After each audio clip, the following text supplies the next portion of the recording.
Good morning. Wishing you a super Monday and a great week ahead. Welcome to today's episode of Morning Wealth.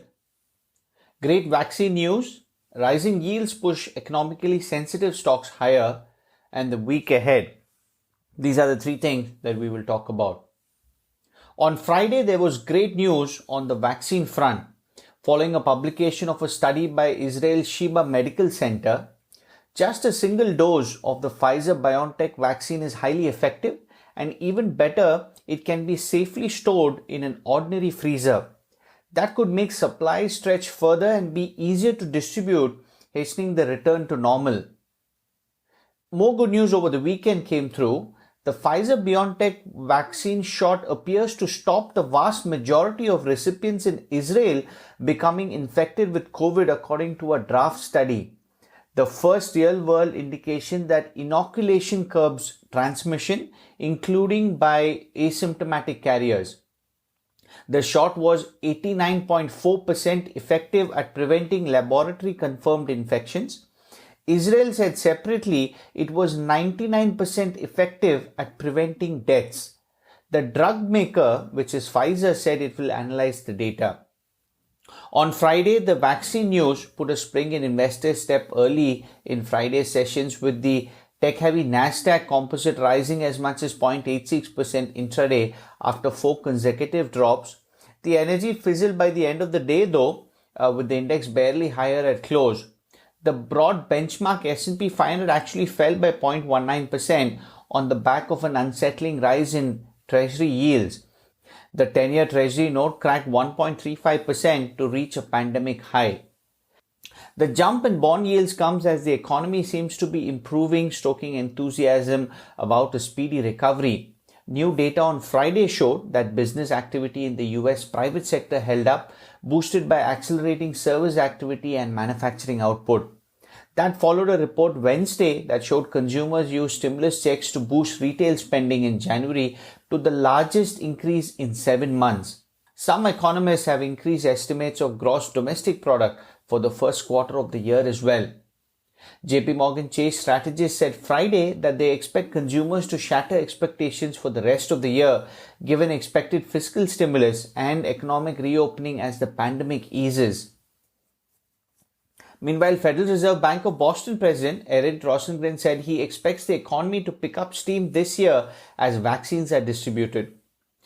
This optimistic outlook led investors to ditch treasuries and pile into economically sensitive stocks in the financials and energy sectors, helping those groups outperform their peers and notch big weekly gains. From a weekly perspective, the Dow Jones notched a modest 0.1% gain for the week, while the S&P 500 and the Nasdaq were down 0.7% and 1.6% respectively. In other news, agricultural equipment maker Deere jumped about 9.9%, saying it expects solid profit growth in 2021. Cruise operators, airlines and financial companies were among the top performers. Shares of Carnival added about 7.4% and American Airlines also gained about 5.5%. People have also piled into Bitcoin, sending its market cap above 1 trillion for the first time Friday. Oil prices pulled back after US diplomats said late Thursday that they may meet with Iran officials for nuclear talks in the coming weeks, prompting speculation that a deal could allow Iran to begin exporting more crude. Spot gold rose for the first time in more than a week, and Asian equity futures are mostly in the green. In terms of the week ahead, Jerome Powell testifies before Congress Tuesday and Wednesday. He'll probably double down on dovish rhetoric and avoid specific comments on pending fiscal stimulus. Any thoughts on yields, market volatility and bond buying will be keenly watched.